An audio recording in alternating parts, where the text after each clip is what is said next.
Эти болота прогнили насквозь. Каждое поселение, каждый дом, каждый человек. И когда я приехал сюда, я был уверен, что найду болезнь, изучу ее, пойму ее, уничтожу. Я посвятил годы поиску лекарства. В итоге мне пришлось признать неприятную истину. Лекарство никогда не было нужно болезни.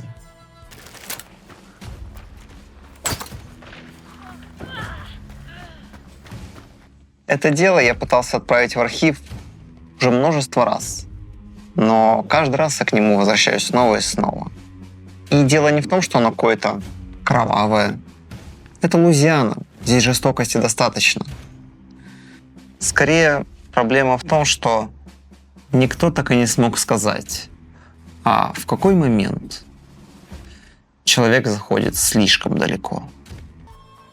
Сегодня на полевой госпиталь напали охотники. Мне пришлось защищать свою работу. Впервые я применил один из опытных составов против человека. Любопытно. Высокая концентрация лекарства действует как сильный яд. Я наблюдал за ними до самого конца. Меня удивил страх, настолько сильный, что его, казалось, можно было почувствовать.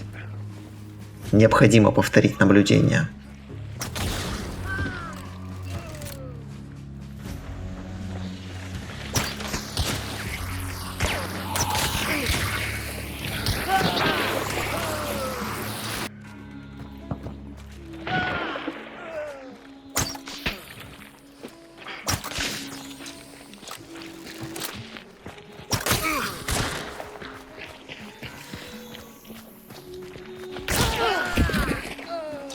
Этого человека в поселениях знали довольно давно. Если заболевал ребенок, люди звали доктора. Если домой приносили охотника по частям, снова звали доктора. Он лечил людей годами. И, возможно, именно поэтому никто не обращал внимания на некоторые странности. Необходимо внести изменения в состав, повысить концентрацию, проверить стабильность смеси. Так или иначе, нам удалось получить его дневники, сотни страниц, медицинские наблюдения, какие-то личные записи. Практически вся его жизнь. Большую их часть мы отдали нашему медицинскому отделу. Температуры, симптомы, способы лечения. В общем-то, обычные записи человека, который хотел спасать жизни. Мне же достались его записи несколько иного характера. Первая половина дневника такая же, медицинские наблюдения, но в определенный момент ловишь себя на мысли. Он уже не пишет о болезни, он уже пишет о людях. И не о том, как их вылечить, а о том, что с ними делает страх. Первое испытание подтвердило мою гипотезу. Под действием токсина рациональное мышление уступает место страху.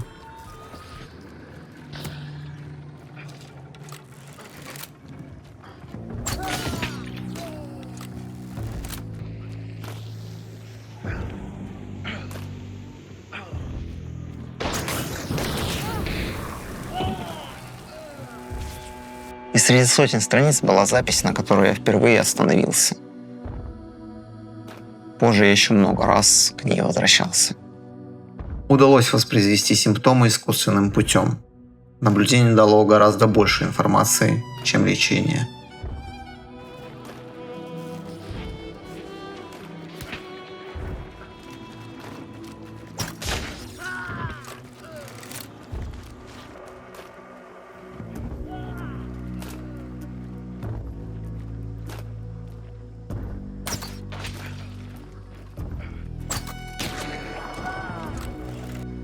Далее появилась еще одна запись.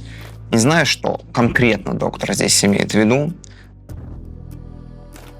но примерно в этот промежуток времени в архивах агентства появляется новое имя – Чумной доктор.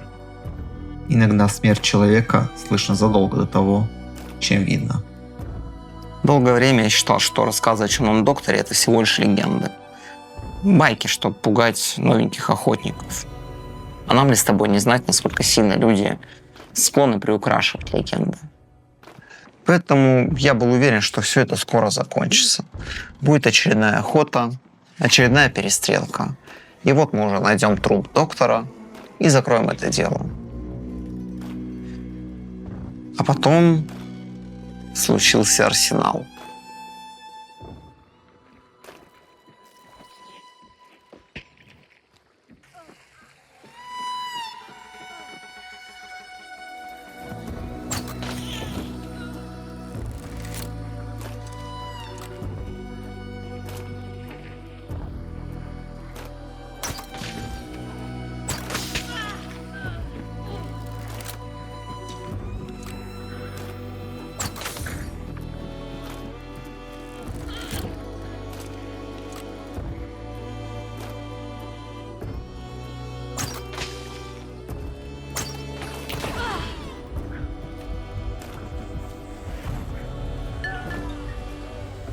После инцидента в Арсенале мы начали замечать закономерности.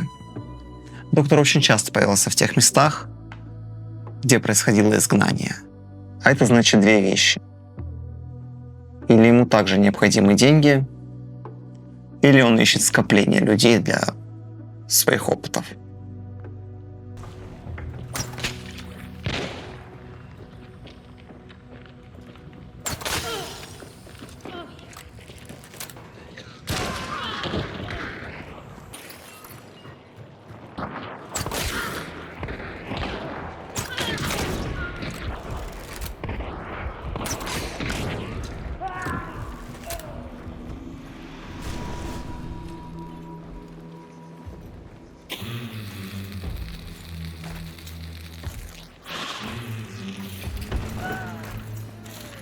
Я потратил довольно много времени, перечитывая его запись снова и снова, в надежде понять, а в какой момент что-то поломалось в человеке.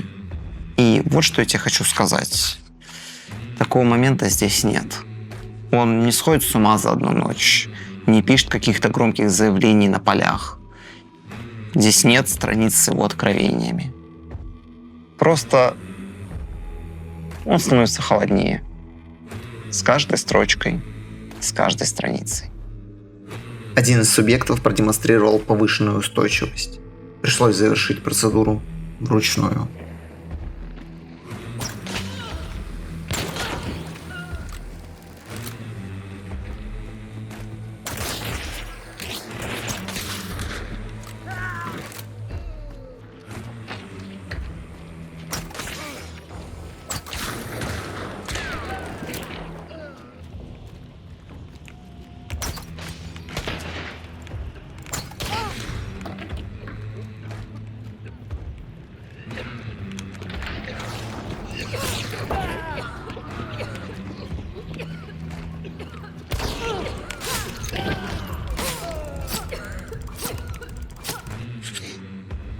Здесь меня зацепило не то чтобы сама запись, скорее одно единственное слово. Процедура. Ни человек, ни жизнь. Процедура. Я думаю, что одно слово может характеризовать человека сильнее всего. Последние страницы его дневника значительно отличаются от остальных. Появляется довольно много исправлений. Почерк становится неровным. Последние дни я чувствую необычную усталость. Раньше я считал подобные симптомы следствием болезни. Теперь я уже не уверен. И примерно после этой записи становится понятно, что доктор перестал наблюдать за другими людьми. Теперь он наблюдает уже за собой. Сегодня я обнаружил кровь. Странно. Последняя запись сохранилась лишь частично. Если быть точным, он ее просто не дописал. Мы нашли его логово примерно спустя 2 дня после того, как он ее оставил. На месте были медикаменты, различное оборудование, его записи. Но вот сам доктор исчез. И знаешь, что самое интересное в этой истории? Не то, что человек просто испарился. Это Луизиана, здесь люди пропадают довольно часто. А скорее то, что, читая его дневники, ты понимаешь, он не пишет как человек, который медленно сходит с ума. Скорее как человек, который точно знает, что идет в правильном направлении. А если это действительно так, то его исчезновение — это не конец истории, а скорее начало нового дневника.